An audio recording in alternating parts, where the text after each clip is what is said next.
वंदना। गेहूं पीसने वाला एक अद्भुत संत। गेहूं पीसने की कथा तथा उसका तात्पर्य। गेहूं पीसने की कथा। सन 1910 में एक दिन प्रातःकाल श्री साईं बाबा के दर्शनार्थ मस्जिद में गया।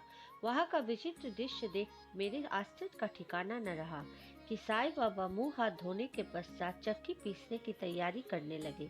उन्होंने फर्श पर एक टाट का टुकड़ा बिछाकर उस पर हाथ से पीसने वाली चक्की रखी। उन्होंने कुछ गेहूं डालकर पीसना आरंभ कर दिया। मैं सोचने लगा कि बाबा के चक्की पीसने से क्या लाभ है। उनके पास तो कोई है भी नहीं और वे अपना निर्वाह भी भिक्षावृत्ति द्वारा ही करते हैं। इस घटना के समय वहां उपस्थित अन्य व्यक्तियों की भी ऐसी ही धारणा थी, परंतु उनसे पूछने का साहस किसे था। बाबा के चक्की पीसने का समाचार शीघ्र ही सारे गांव में फैल गया और उन्होंने ये विचित्र लीला देखने हेतु तत्काल ही नर नारियों की भीड़ मस्जिद की ओर दौड़ पड़ी। उनमें से 4 निडर स्त्रियां भीड़ को चिरती हुई ऊपर आई और बाबा को बलपूर्वक वहां से हटाकर उनके हाथ से चक्की का खूंटा छीनकर तथा उनकी लीलाओं का गायन करते हुए उन्होंने गेहूं पीसना प्रारंभ कर दिया। पहले तो बाबा क्रोधित हुए, परंतु फिर उनका भक्ति भाव देख वे शांत होकर मुस्कुराने लगे। पीसते पीसते उस स्त्रियों के मन में ऐसा विचार आया कि बाबा के न तो घर द्वार है और न इनके कोई बाल बच्चे हैं तथा न कोई देखरेख करने वाला ही है।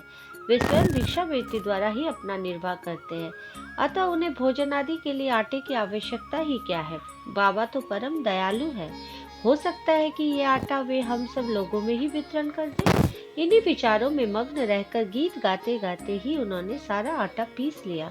तब उन्होंने चक्की को हटाकर आटे का 4 समान भागों में विभक्त कर लिया और अपना अपना भाग लेकर वहां से जाने को उद्युत हुई। अभी तक शांत मुद्रा में निमग्न बाबा तत्क्षण ही क्रोधित हो उठे और उन्हें अपशब्द कहने लगे। स्त्रियों, क्या तुम पागल हो गई हो?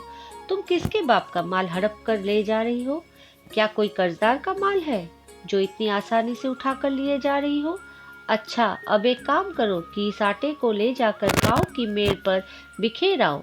मैंने शिरडी वासियों से प्रश्न किया कि जो कुछ बाबा ने अभी किया है, इसका यथार्थ में क्या तात्पर्य है। उन्होंने मुझे बतलाया कि गांव में हैजा का चौरों से प्रकोप है और उसके निर्वाणार्थ ही बाबा का ये उपचार है। अभी जो कुछ आपने पीसते देखा था वो गेहूं नहीं वरन हैजा था, जो पीस कर नष्ट कर दी गई है। इस घटना के पश्चात सचमुच विसूचिका की संक्रामकता शांत हो गई और ग्रामवासी सुखी हो गए।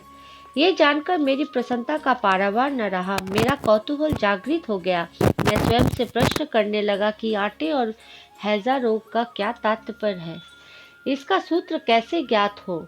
घटना बुद्धिमय सी प्रतीत नहीं होती। अपने हृदय की संतुष्टि के हेतु इस मधुर लीला का मुझे 4 शब्दों में महत्व अवश्य प्रकट करना चाहिए। आटा पीसने का तात्पर्य।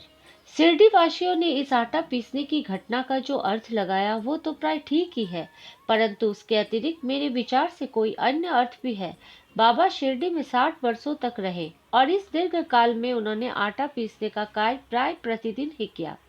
पीसने का अभिप्राय गेहूं से नहीं, वरन अपने भक्तों के पापों, दुर्भाग्य, मानसिक तथा शारीरिक तापों से था। उनकी चक्की के 2 पाटों में ऊपर का पाट भक्ति तथा नीचे का कर्म था।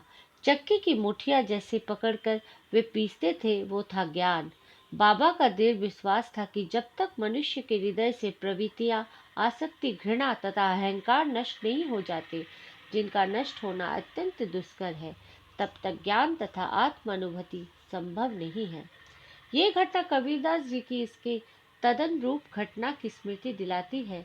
कबीरदास जी एक स्त्री को अनाज पीसते देखकर अपने गुरु निपट निरंजन से कहने लगे कि मैं इसलिए रुदन कर रहा हूँ कि जिस प्रकार अनाज चक्की में पीसा जाता है, उसी प्रकार मैं भी भवसागर रूपी चक्की में पीसे जाने की यातना का अनुभव कर रहा हूँ। उनके गुरु ने उत्तर दिया कि घबराओ नहीं, चक्की के केंद्र में जो ज्ञान रूपी दंड है, उसी को दृढ़ता से पकड़ लो। जिस प्रकार तुम मुझे करते देख रहे हो, उससे दूर मत जाओ, बस केंद्र की ओर ही अग्रसर होते जाओ और तब ये निश्चित है कि तुम इस भवसागर रूपी चक्की से अवश्य ही बच जाओगे। श्री सद्गुरु साईनाथ पर नमस्तु। शुभम भव।